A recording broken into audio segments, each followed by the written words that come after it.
What would you say to a struggling agent that's considering quitting, that they may end up a part of the 92%? Yeah. You know the whole thing I was telling you about that one guy named Hunter whose dad, my mom told him he's a shy guy. One of the people I was working with is a restaurant owner. They sell pizzas, okay? And it's a husband and wife team, good couple. They do good for themselves. They make millions of dollars, but COVID really hurt them when it comes down to restaurants and running a pizza shop. So this last time, 2 days ago, they asked the question, was really disturbing. I didn't like the question, and I challenged them on it. They said, Pat, you know, my husband and I, we've sat down, we've thought about it. We think we want to move to the next industry, and we just kind of want to leave this pizza place here. We'll make a few $100,000 per year netting, but we want to kind of move to the next industry. I said, really? Tell me why. She says, well, because, you know, we just feel like we would do better in a different industry. I said, okay, cool. I said, is it because the business is getting hard, or is it because you're done doing this and you want to go to a different industry? And they look at each other. I said, tell me the truth, because you don't pay me the amount of money you pay me every month for me to tell you what you like. I said, because the business is getting hard. I said, okay, cool. I said, how many relationships have you guys been in? So what do you mean? How long have you guys been married together? 10 years. You ever dated anybody else? It got a little bit awkward. Well, yes, of course, we've had different relationships. I said, how long does it take for you to date somebody to realize how annoying they are? How long? Is it 3 months, 6 months? Like, you don't think, how many guys are married and your husband or wife does certain things that annoys the living crap out of you? Yes or no? How many what guys are you doing raising how your many hand? Are I'm kidding. She's like, let me talk now. Well, here's the question. How many guys love him or her, but they still annoy you sometimes, right? I said, look, when it comes down to marriage, sometimes divorce makes sense. I said, but let me tell you when I think divorce makes sense. I said, I think divorce makes sense after you and her are willing to go to therapy for 12 weeks together. And I think divorce makes sense if you individually go for 6 sessions and she individually goes for 6 sessions. If after those sessions you guys still want to get a divorce and you go talk to your pastor about it, get your divorce. But if not, don't get the divorce.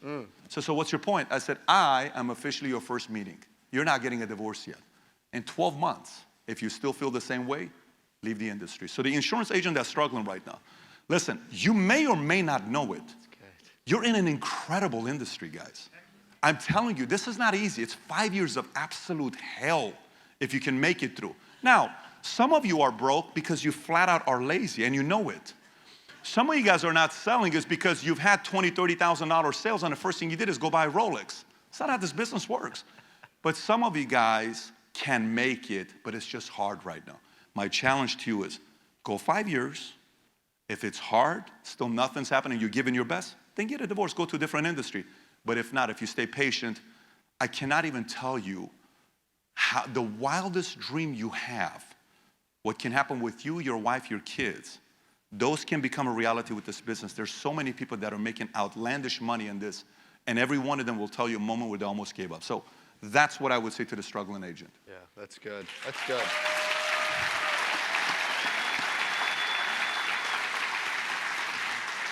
Two more.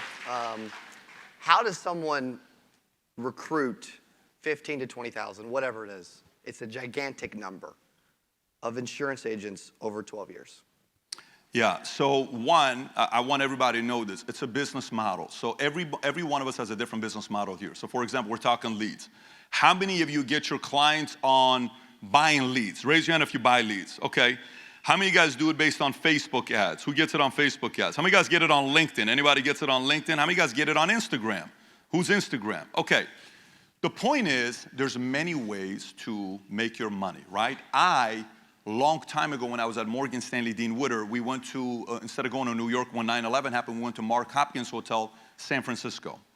And one day at the end, this top earner came out at Morgan Stanley. He's making €3 million. Good-looking white guy, right? He's part of the blue eye community, right?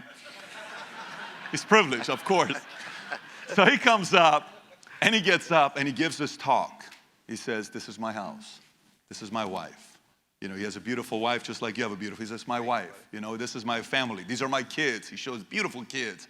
You know, they're all wearing the, you know, the yellow, blue, pink polo shirt stuff. It's like, oh, look at this. I'll go to the Super Bowl game. I'll go to Pebble Beach. I'm like, this guy's amazing. I pull up a guy, one of the guys in our classroom. His name was Ted Williams III. He is part of that lineage of Ted Williams. I said, guys, we got to take this guy to the bar tonight. because I know how to party at the time. So I'm like, let's just take him out to the bar. Hey, Johnny, would you mind if we take you out? Listen, you've taught us so much shit. Let's take you out to the bar. So we take him out to the bar, and one drink. By the way, if you're a Christian, this is not a good strategy. I'm just telling you, it worked for us back in the days. It was a different life of mine. So we take him to the bar. He's from Missouri. I kind of know it's like There you go. church going. So we go to the bar, okay? One drink. He stole. Well, yeah, because, here's what we do. Second one. Oh, did you see the highlight? Like, ooh. Third drink. I said, listen, how do you make $3 million here? Well, let me tell you. Here's how you make $3 million here. He says, I learned how to write, and I learned how to sell. But the way you make a lot of money is you have to learn how to recruit and develop other advisors like me. My money was made by building a team.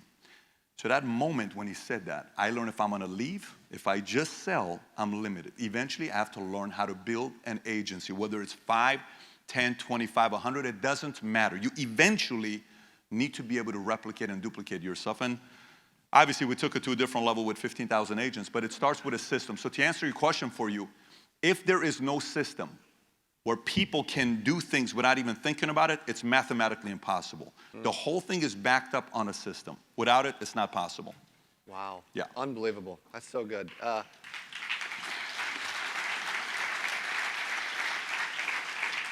right, last question. What does 8% mean to you?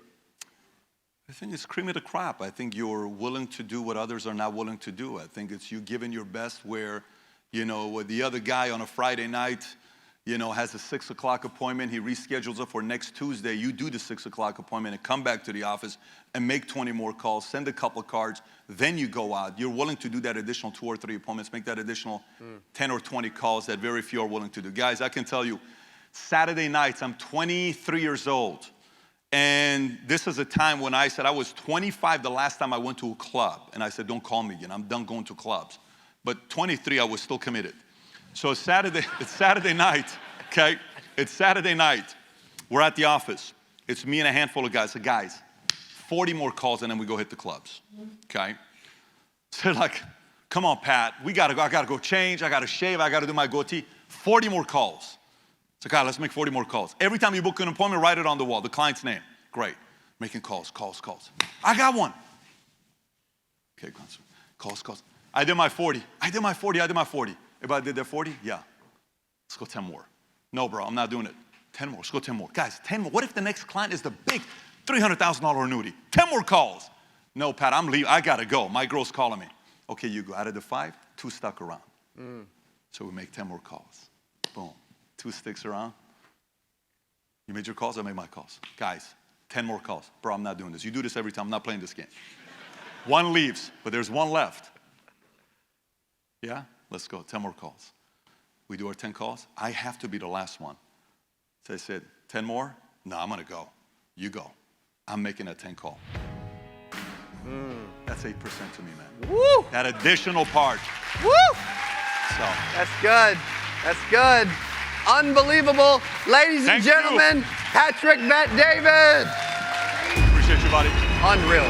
Thank Unreal. you. Wow.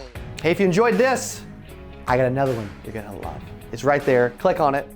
See you in there. My favorite interview is probably Kobe, because we have a relationship and we have a connection together from what era he comes. It would probably be Kobe.